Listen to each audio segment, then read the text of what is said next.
Hello दोस्तों, मेरा नाम है पूर्ण और आप देख रहे हैं गोल्डन फिजिक्स। तो अब क्वेश्चन लेके आया हूँ linear momentum and angular momentum के। हमारी डेली क्वेश्चन अपलोड हो रहे हैं, टॉपिक वाइज क्वेश्चन अपलोड हो रहे हैं आपके लिए, सेट के लिए और ऑल पीजीटी एग्जाम के लिए क्वेश्चन बहुत ही इंपॉर्टेंट है। तो चलिए शुरू करते हैं। देखिए, फर्स्ट क्वेश्चन है कि कोणीय संवेग एक है। तो कोणीय संवेग क्या है? स्केलर वेक्टर, स्केलर है, पोलर वेक्टर है, एक्सियल वेक्टर है, नन ऑफ दीज। तो देखिए, जो कोणीय गति से यानी वृत्तीय गति से संबंधित होते हैं वे कहलाते हैं, जो वृत्तीय गति से संबंधित होते हैं वे कहलाते हैं एक्सियल वेक्टर, और जो लीनियर गति से संबंधित होते हैं वो कहलाते हैं पोलर वेक्टर। वो कहलाते हैं पोलर वेक्टर। तो इसका सही आंसर क्या होगा? कोणीय संवेग क्या है? कोणीय संवेग हुआ, टॉर्क हुआ, और ये ओमेगा हुआ, ये सब क्या है? एक्सियल वेक्टर है। तो इसका आंसर क्या होगा? सी। नेक्स्ट देखिए कि केंद्रीय बल के अंतर्गत गति में निम्न में से कौन एक भौतिक राशि संरक्षित होती है? तो देखिए, केंद्रीय बल के अंतर्गत जो होता है वो होता है कोणीय संवेग यानी angular momentum. Angular momentum central force के अंतर्गत कंजर्व रहता है। नेक्स्ट देखिए कि द्रव्यमान m तथा त्रिज्या r का एक वलय अपने अक्ष पर स्वतंत्र घूर्णन कर सकता है और t बराबर 0 पर स्थिर अवस्था में है। यदि इस पर एक नियत स्पर्श रेखीय बल F लगाया जाए तो t सेकंड बाद इसका कोणीय संवेग क्या होगा? तो देखिए, ये कोई वर्त है, वर्ताकार डिस्क है, m द्रव्यमान है और r इसकी त्रिज्या है, ये r इसकी त्रिज्या है। इस पर एक स्पर्श रेखीय बल F लग रहा है, इस पर स्पर्श रेखीय बल F लग रहा है। तो t सेकंड बाद क्या पूछा है? कोणीय संवेग। देखिए, टो क्या होगा? इसका टो होगा r क्रॉस f, और आर एफ, क्योंकि आर क्रॉस एफ क्या होगा? आर एफ साइन थीटा, और साइन कितना है? 90 डिग्री, साइन थीटा 90 का मान 1, ये हो जाएगा आर एफ, समीकरण नंबर 1। अब देखिए, दूसरी बात हमें ये दे रखी है कि इसका पूछा है कोणीय संवेग। तो कोणीय संवेग तो क्या होता है? तो कोणीय संवेग के फॉर्म में ये होता है एल बाई टी, ये समीकरण नंबर 2। समीकरण 1 और 2 से हम क्या लिख सकते हैं कि एल बाई टी किसके बराबर होगा? आर एफ के। तो एल किसके बराबर होगा? आर एफ और टी, ये कोणीय संवेग का मान होगा। तो इसका सही आंसर क्या होगा? F R T. Answer C, answer C इसका सही है। यूपीटीजीटी साइंस 2021 का क्वेश्चन था। नेक्स्ट देखिए, द्रव्यमान m का एक कण x दिशा में 2v वेग से गति करता है। 2m द्रव्यमान का एक y दिशा में v वेग से गति करते हुए पिंड से टकराता है। यदि संघट पूर्ण रूप से अप्रत्यास्थ हो तो संघट के दौरान उसकी ऊर्जा कितना प्रतिशत परिवर्तन होगी? तो हमें पूछा है टक्कर के दौरान ऊर्जा में परिवर्तन। टक्कर कैसी है? पूर्णतः अप्रत्यास्थ। तो पूर्णतः अप्रत्यास्थ टक्कर है तो संवेग संरक्षण नियम से हम क्या लिख सकते हैं कि जो m1 v1 था वो m2 v2 है, वो टक्कर के बाद चिपक जाएंगे पूर्ण अप्रत्यास्थ टक्कर के लिए, और उसका वेग होगा v। यदि हम ये v निकालना चाहें तो ये होगा m1 v1 plus m2 v2 बटे m1 प्लस m2। देखिए, m1 का मान क्या है? m1 का मान है m, v1 का मान है 2v और i दिशा में, और m2 का मान है 2m, v2 का मान है v और j दिशा में, बटे में क्या होगा? 3m, 2m और m 3m। तो m से m कैंसिल, और ये हो जाएगा 2/3, ऊपर 2 कॉमन आ जाएगा, नीचे 3 है, और v कॉमन आ जाएगा और बचेगा i प्लस j। इसका जो परिमाण होगा वो होगा 2/3v और √2। इसका परिमाण ये होगा √1 का स्क्वायर प्लस 1 का स्क्वायर √2 हो जाएगा। इस समीकरण नंबर 1। तो अब निकालेंगे हम काइनेटिक एनर्जी। तो काइनेटिक एनर्जी इनिशियल क्या होगी? वो होगी 1/2 m1v1 square plus 1/2 m2v2 square. तो 1/2 m1 का मान क्या होगा? m, v1 का मान क्या होगा? 2v का स्क्वायर प्लस 1/2 m2 यानी 2m और v का स्क्वायर। यहाँ से देखिए, ये 2 से एक 2 कैंसिल हो जाएगा, यहाँ से तो बचेगा 2v स्क्वायर m यानी 2mv स्क्वायर, और यहाँ से 2 से 2 कैंसिल, यहाँ बचेगा mv स्क्वायर। तो अब देखिए, ये कितना हो जाएगा? ये हो जाएगा 3mv स्क्वायर। अब हम यदि के फाइनल निकालेंगे तो के फाइनल क्या आएगा? देखिए, ये आएगा 1/2 mv स्क्वायर, 1/2 mv स्क्वायर। तो 1/2 m के क्या मान हो जाएगा? 3m, क्योंकि फाइनल द्रव्यमान क्या है? 3m, और v का मान क्या हो जाएगा? 2/3 2/3 v√2 का स्क्वायर। इसका मान देखिए क्या आ गया, 3/2 से एक 2/3 कैंसिल हो जाएगा और ये बचेगा 2 और ये 2 का √2 का स्क्वायर 2 तो 4/3 और m और v स्क्वायर। हम निकालना क्या है, परसेंटेज परिवर्तन। तो ये क्या होगा, देखिए ये होगा डेल के परसेंट क्या होगा, ये होता है के फाइनल माइनस के इनिशियल बटा के इनिशियल इंटू मल्टीप्लाई 100, ये होगा। तो देखिए ये इसका मान निकालेंगे तो होगा 4/3 mv square minus 3mv square बटे 3mv स्क्वायर। तो देखिए एम स्क्वायर कैंसिल, ये हो जाएगा 4 और ये हो जाएगा 9 माइनस 4 हो जाएगा 5, ऊपर तो जाएगा 5 बट में देखिए क्या होगा, ये 3 और ये 3 9 और मल्टीप्लाई में होगा 100, इसका मान आएगा 55.55 जिसका मान होगा 56%। तो इसका आंसर क्या होगा, बी 56%। देखिए नेक्स्ट क्या होगा, एक मिनट रुकिए, नेक्स्ट करते हैं इसको।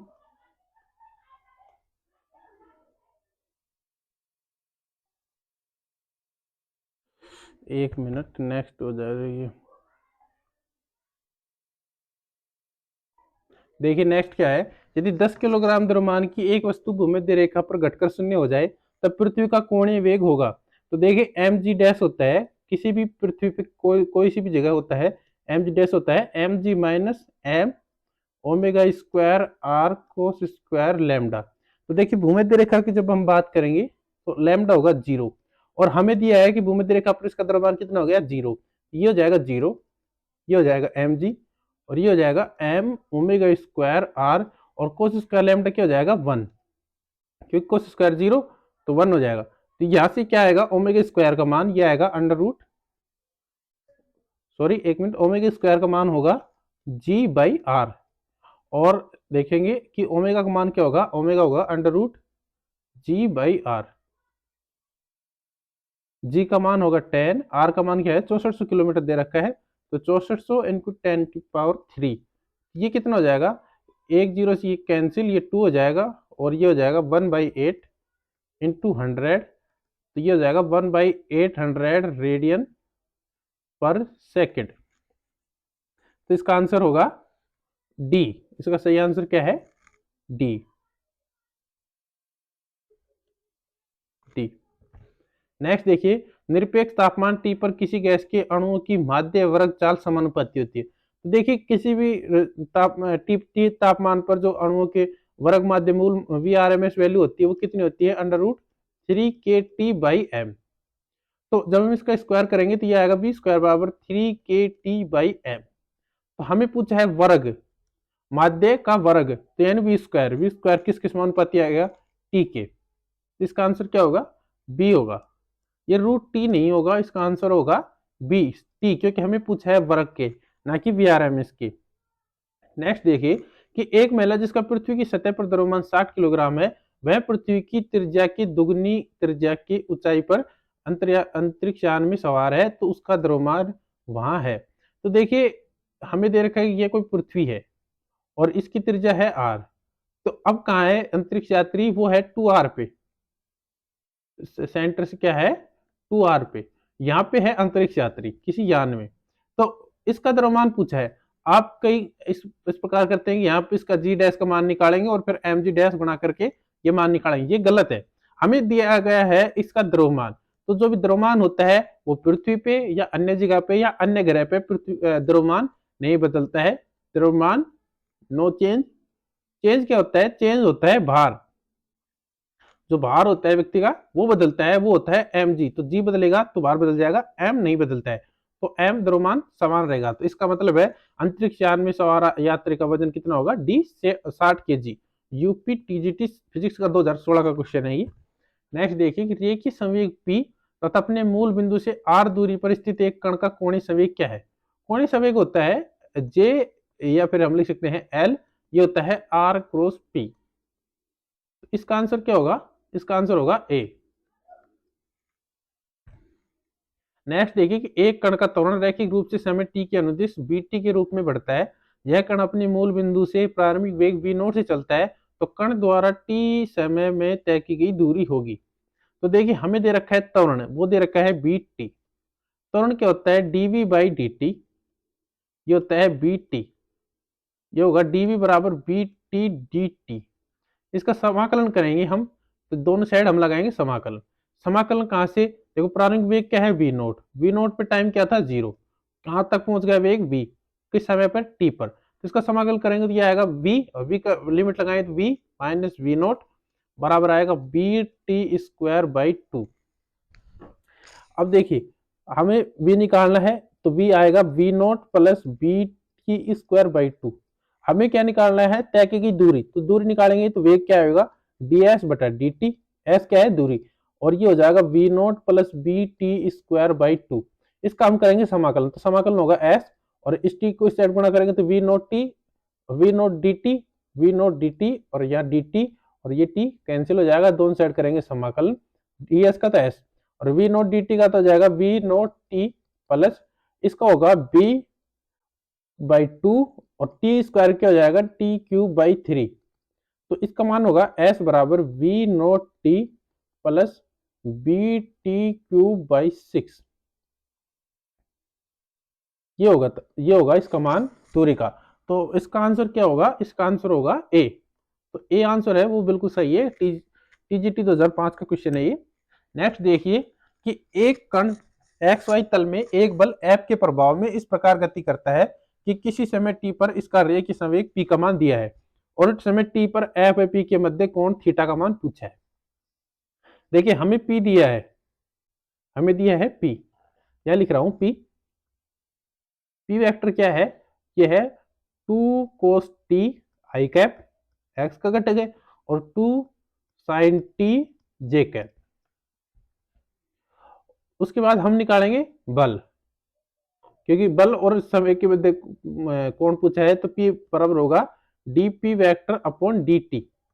तो ये देखिए ये क्या होगा, इसका अवकलन करेंगे तो ये हो जाएगा माइनस का 2 sin t आई कैप, और ये होगा प्लस का 2 cos t जे कैप। तो हमें पूछा है एंगल, तो हम निकालेंगे एफ डॉट पी।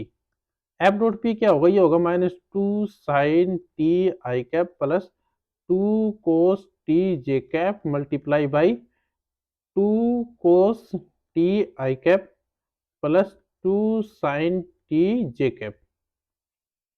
तो एफ डॉट पी क्या है, यहां से देखिए आई कैप गुणा होंगे तो ये हो जाएगा minus 4 sign T cos t, और ये जे कैप गुणा होंगे तो वो क्या हो जाएगा 4 cos t sin t।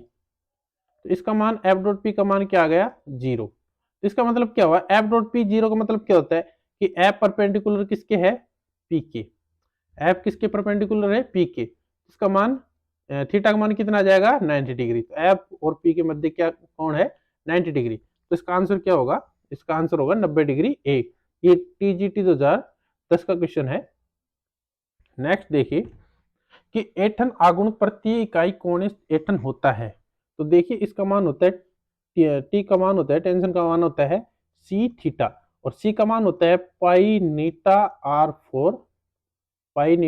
Four upon 2l theta.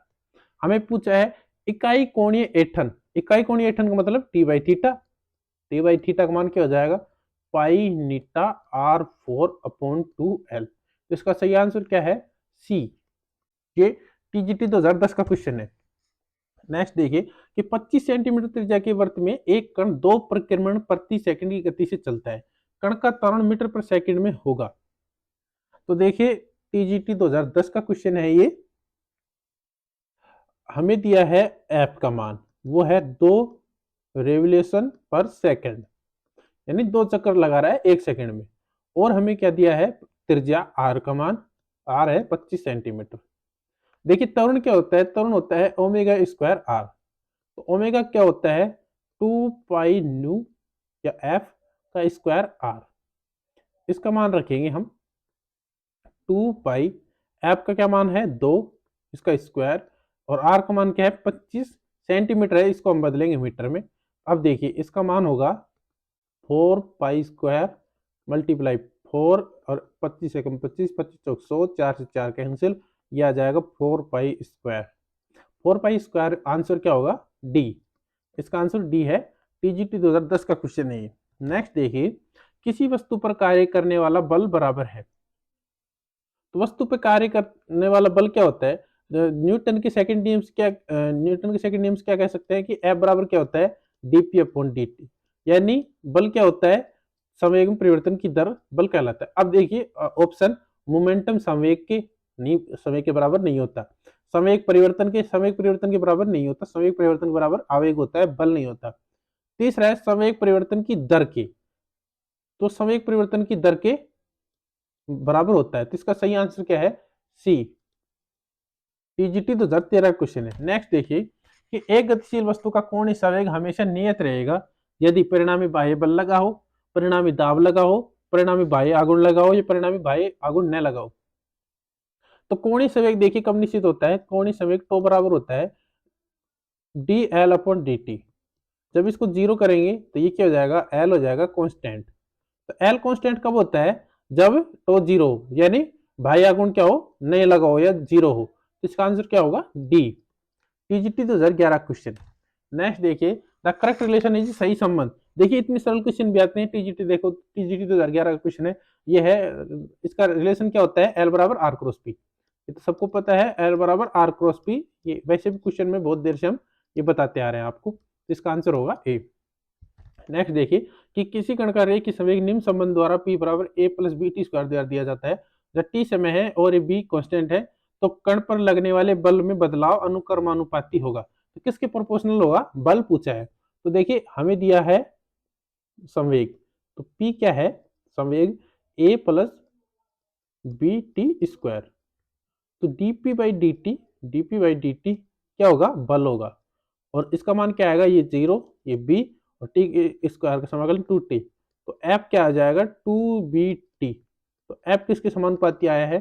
t के। तो इसका आंसर क्या होगा? b। टीजीटी 2011 का क्वेश्चन है। नेक्स्ट देखिए कि द्रव्यमान m की कोई वृत्तीय चक्ति जिसकी त्रिज्या r है और अपने अक्ष पर ओमेगा कोणीय वेग से घूम रही है, ओमेगा कोणीय वेग से घूम रही है, तो अचानक इसके डेल m द्रव्यमान का कोई टुकड़ा अलग निकल जाता है और परिणाम स्वरूप वृत्तीय चक्ति का कोणीय वेग होगा। हमें पूछा है कोणीय वेग जब इसका डेल m द्रव्यमान हट जाता है। तो देखिए जब चक्ति घूम रही है और एक समान कोणीय वेग से घूम रही है तो इसका जो कोणीय संवेग है L, वो क्या रहेगा? कांस्टेंट रहेगा, यानी नियत रहता है। तो L बराबर होता है आई ओमेगा। कंजर्वेशन लॉ लगाएंगे तो ये होगा I1 ओमेगा 1 I2 ओमेगा 2, ये नियम लगेगा। तो हमें निकालना है डेल एम द्रव्यमान के निकल जाने के बाद वेग, कोणीय वेग। तो ओमेगा 2 हो जाएगा I1 ओमेगा 1 बटे I2। I1 क्या होगा चक्ति के लिए? M R square. तो एम आर स्क्वायर ओमेगा 1 बटे में होगा I2 क्या होगा? M R square. लेकिन अब द्रव्यमान कितना हो गया? अब हो गया द्रव्यमान m माइनस डेल एम, और आर स्क्वायर क्या होगा? आर स्क्वायर ही होगा। आर स्क्वायर से आर स्क्वायर कैंसिल, ये क्या बचा? ये बचेगा m upon m minus del M और ओमेगा 1। तो ओमेगा 1 का जो गुणांक आया है ये कम आया है ज्यादा है? ये गुणांक आया है ज्यादा। इसका मतलब क्या हुआ? देखिए ये m क्या है? बड़ी है, और m माइनस डेल एम क्या है? m से छोटा है। तो इसका मतलब बड़ी संख्या में छोटा भाग देंगे तो बड़ा आएगा। इसका मतलब क्या हुआ कि ओमेगा 2 क्या होगा? ज्यादा होगा ओमेगा 1 से। इसका सही आंसर क्या होगा कि वेग बढ़ जाएगा, कोणीय वेग बढ़ जाएगा। तो आंसर होगा ए आंसर होगा। नेक्स्ट देखिए कि कोई वस्तु बल F तथा बल युग्म टो से गति कर रही है, जहां P रेखीय संवेग है तथा L कोणीय संवेग है। निम्न में से कौन सी वस्तु की गति का सही समीकरण है? देखिए F और L और टो दे रखे हैं। मैं आपको पहले रिलेशन बता देता हूँ। F बराबर होता है dp/dt, आप सबको पता है। टो बराबर होता है dl अपॉन dt, और L बराबर ये है बल के। तो समीकरण पूछा है, देखिए पहला देखते हैं F बराबर dl अपॉन dt, ये गलत है, dp अपॉन dt आएगा। दूसरा है टो बराबर dp अपॉन dt, ये भी गलत है, dl अपॉन dt आएगा। तीसरा भी गलत है। चौथा देखिए टो बराबर dl अपॉन dt, ये सही है। संवेग परिवर्तन दर क्या कहलाती है? टॉर्क कहलाती है, बल आघूर्ण कहलाती है। तो आंसर क्या है? डी। इसका आंसर क्या है? डी। नेक्स्ट देखिए कि एक दीवार के विपरीत एक 0.1 केजी द्रव्यमान की एक गेंद फेंकी जाती है। ये 30 मीटर पर सेकंड के वेग से दीवार से टकराती है और 20 मीटर पर सेकंड के वेग से वापस आती है तो दीवार द्वारा गेंद पर आरोपित आवेग है। ये देखिए डीएसएसबी पीजीटी में क्वेश्चन आया हुआ है 2021 में और यूपीपीसीएस प्री 2007 का क्वेश्चन है। तो ये किस प्रकार होगा, हमें पूछा है आवेग। तो आवेग होता है, वो होता है संवेग में परिवर्तन। संवेग में परिवर्तन यह होता है बल इनटू टाइम, ये होता है आवेग। तो देखिए संवेग में परिवर्तन क्या होगा, डेल पी होगा M V dash minus M V. V dash क्या है, बाद का वेग, तो एम कॉमन लेंगे तो ये आ जाएगा वी डैश माइनस वी। अब देखिए एम का मान है 0.1 kg, वी डैश का मान क्या है, बाद का वेग क्या है 20 20, क्योंकि 20 और 30 क्या है विपरीत दिशा में, वेग वापस आती है विपरीत दिशा में है, विपरीत दिशा में तो माइनस का 30 हो जाएगा ये, तो ये क्या हो जाएगा 0.1 गुणा ये कितना हो गया 50 और इसको गुणा करेंगे तो ये आ जाएगा 5 न्यूटन सेकंड। तो इसका सही आंसर क्या होगा डी। नेक्स्ट देखिए कि m1 तथा m2 द्रव्यमानों की दो वस्तुओं की गतिज ऊर्जाओं में 4:1 का अनुपात है तो उनके रेखीय संवेग का अनुपात होगा। हमें पूछा है रेखीय संवेग का। तो देखिए गतिज ऊर्जा क्या होती है k1 बटा k2, k1 का मान क्या होगा p1 का स्क्वायर बटा 2m1 और k2 का मान होगा p2 स्क्वायर बटा 2m2। ये कैंसिल, k1 बटा k2 का मान क्या दे रखा है 4 1, तो 4/1 k1 k2 का मान, और जो m1 m2 है इस साइड गुणा हो जाएंगे तो m1 बटा m2 ये हो जाएगा p1 का स्क्वायर और p2 का स्क्वायर। p1 बटा p2 क्या आ जाएगा अंडर रूट का 4m1 बटा m2, यह आ जाएगा 2 रूट m1 अनुपात रूट m2। ये क्या है गतिज ऊर्जाओं का सॉरी संवेगों का अनुपात। तो ये इसका मान क्या है 2 रूट m1 रूट m2, तो इसका आंसर क्या होगा बी होगा। ये पीजीटी 2013 का क्वेश्चन था। नेक्स्ट देखिए कि v वेग से स्वतंत्र गतिशील द्रव्यमान m का एक पिंड विस्फोटित होता है तथा एक समान 3 खंडों में विभक्त हो जाता है। विस्फोट के तुरंत बाद 2 खंड विरामावस्था प्राप्त कर लेते हैं परंतु तृतीय खंड गतिमान रहता है, तो इस खंड की गतिज ऊर्जा पूछिए हमसे। तो देखिए हमें ये दे रखा है कि m द्रव्यमान का पिंड है वो m/3 में टूट गया, एक m/3 में टूट गया और एक m/3 में टूट गया। इसका वेग हमें दे रखा है v और इसका वेग विस्फोट होने बाद 2 तो पिंड रुक जाते हैं और तीसरा चलता है वेग से जो हमें नहीं पता वो वी डैश है। इंपोर्टेंट क्वेश्चन देखिए एनएसपीजीटी 2019 में आया है, उसके बाद यूपीजीटी 2021 में आया, इसका मतलब वही क्वेश्चन रिपीट होते हैं। तो देखिए हम लगाएंगे संवेग संरक्षण नियम। संवेग संरक्षण नियम से हम क्या लिख सकते हैं कि टक्कर से पहले का संवेग एम वी, टक्कर के बाद का संवेग m/3 0, m/3 0 और m/3 v डैश। अब देखिए यहाँ से क्या आ जाएगा m से m कैंसिल, m से m कैंसिल और यहाँ से v डैश का मान क्या लिख सकते हैं v डैश बराबर क्या हो जाएगा देखिए 3v, v डैश बराबर क्या हो जाएगा 3v। हमें क्या पूछी है, हमें पूछा है गतिज ऊर्जा। तो गतिज ऊर्जा क्या होगी k बराबर होगा 1/2 mv²। तो 1/2 m का मान क्या दिया है m/3, m का मान m/3 तीसरे पिंड का है और v का मान क्या है 3v का स्क्वायर। इसकी सोल्व करेंगे तो 1 3 से 1 3 कैंसिल, स्क्वायर है तो 1 बच जाएगा, तो 3/2 बच जाएगा, m है और v स्क्वायर, तो 3/2 mv², इसकी काइनेटिक एनर्जी आएगी। तो इसका आंसर क्या होगा बी होगा, इसका आंसर होगा बी। नेक्स्ट देखिए यदि एक दौड़ता हुआ लड़का एक घूमती हुई मेज पर कूदता है तो निम्न में से क्या संरक्षित होगा। देखिए जब भी घूमने की बात आती है तो उसमें हमेशा कोणीय संवेग संरक्षित रहता है, तो इसका सही आंसर क्या होगा एंगुलर मोमेंटम। पीजीटी 2011 का क्वेश्चन था। तो ये तो थे लीनियर मोमेंटम और एंगुलर मोमेंटम के क्वेश्चन। इसके बाद ये आपके लिए डेली सीरीज डाल रहे हैं और हर प्रकार के क्वेश्चन है इसमें, हर टॉपिक से संबंधित क्वेश्चन मिलेंगे आपको। तो हमें हमारा चैनल सब्सक्राइब तो बनता है।